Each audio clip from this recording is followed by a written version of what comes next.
छात्र का आरोप, यूक्रेन में अब भी ली जा रही ऑनलाइन क्लासेस। कह रहे हैं कि अभी भी क्लास ले रहे हैं ऑनलाइन, वहाँ पे भूखे प्यासे वो बैठे हुए हैं शेल्टर्स में, बचे हुए बम से वहाँ पे सायरन बजते जा रहे हैं, पर उनको तो क्लास से मतलब है।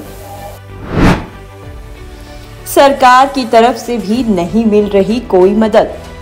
वो कहते हैं इंडियन गवर्नमेंट ने भी ऐसे ही कहा कि खुद पहुंचो हंगरी बॉर्डर पे, खुद रोमानिया बॉर्डर पे आओ, खुद टैक्सी करके खुद उनके रुपए से टिकट करेंगे। अभी भी कोई रेस्क्यू कोई ऐसी वो नहीं।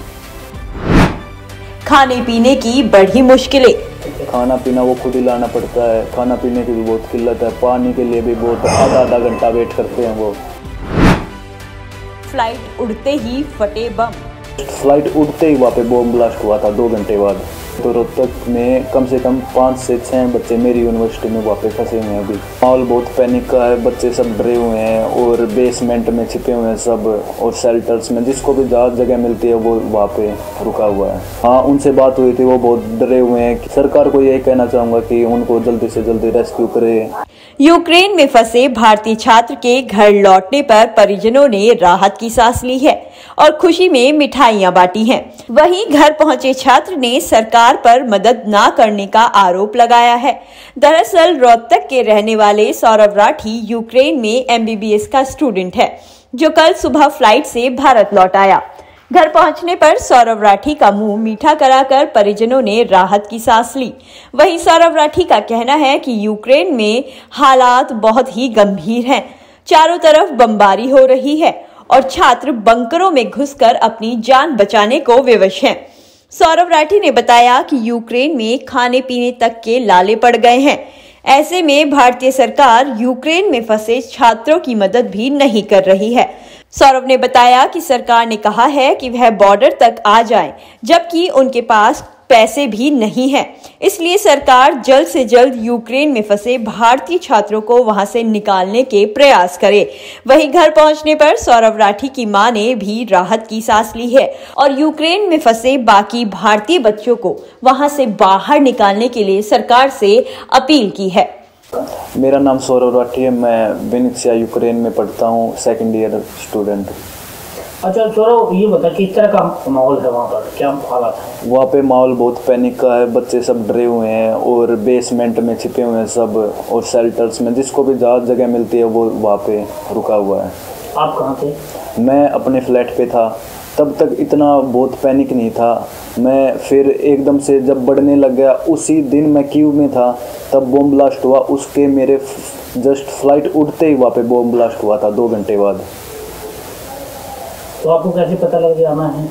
आना बस वो किस्मत ही थी, और ऐसा कुछ नोटिस वो नहीं था, वो और एकदम से स्टार्ट हो गई। मैं जैसे इंडिया लैंड हुआ था तभी से स्टार्ट हुई है। तो यहाँ पर कब आएगा? मैं 24 फरवरी को सुबह आया था, मैं 7 बजे लैंड हुआ था। कल दिल्ली। अच्छा ये बताओ, कितना डर कितना लगा हुआ, और छात्र कितने हैं, कितने हरियाणा के छात्र हैं, कितने भारत के छात्र हैं?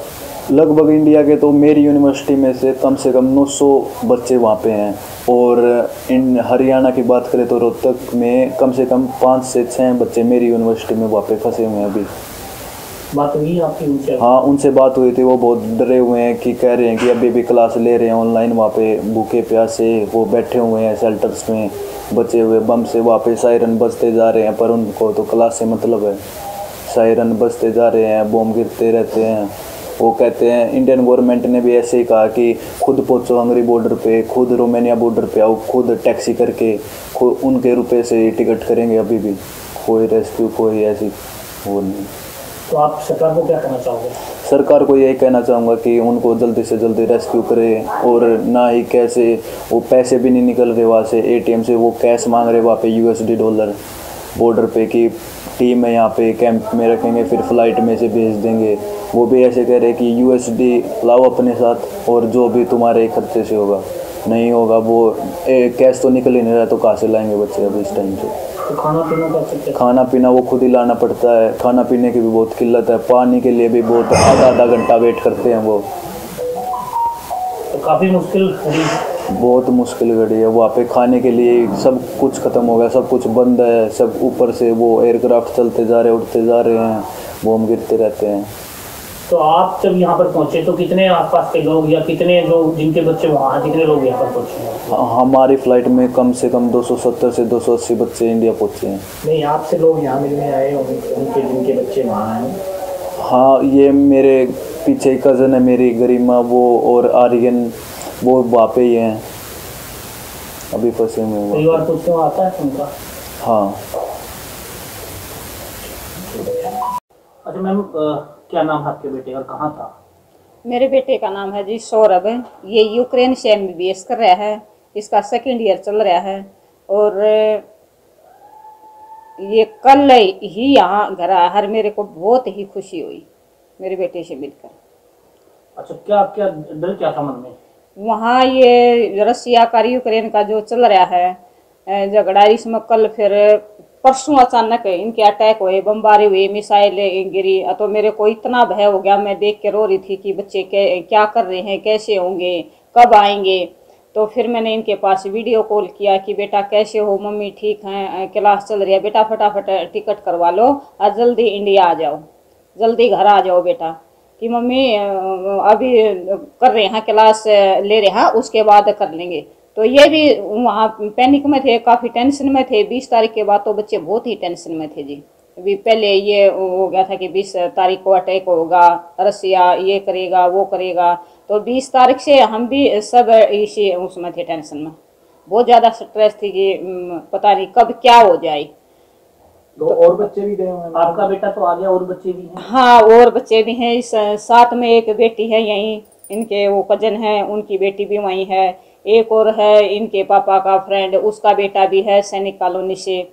तो वो बच्चे भी मेरे ही बच्चे हैं, सब सुरक्षित आ जाएं। जितने भी इंडियन बच्चे वो सब मेरे ही बच्चे हैं। जैसे सौरभ आया, ऐसे ही मेरी सरकार से हाथ जोड़कर रिक्वेस्ट है कि जितना हो सके प्रधानमंत्री से मैं यही रिक्वेस्ट करूंगी कि जितना उसके जल्दी से जल्दी बच्चों को इंडिया ला जाए। डर तो लगता होगा बहुत ज्यादा, जैसा मेरा माँ का कलेजा तो आप जानो ही हो जी। और पेरेंट्स को तो इतनी टेंशन है बच्चों की, इतना डर लग रहा है। एक तो सब पेरेंट्स ही ऐसे ही घबराए होंगे जैसे मैं हूँ, तो ऐसे ही वेट कर रहे होंगे कि कब मेरे बच्चे आएंगे, तो सबके बच्चों को जल्दी से जल्दी ले आ जाए।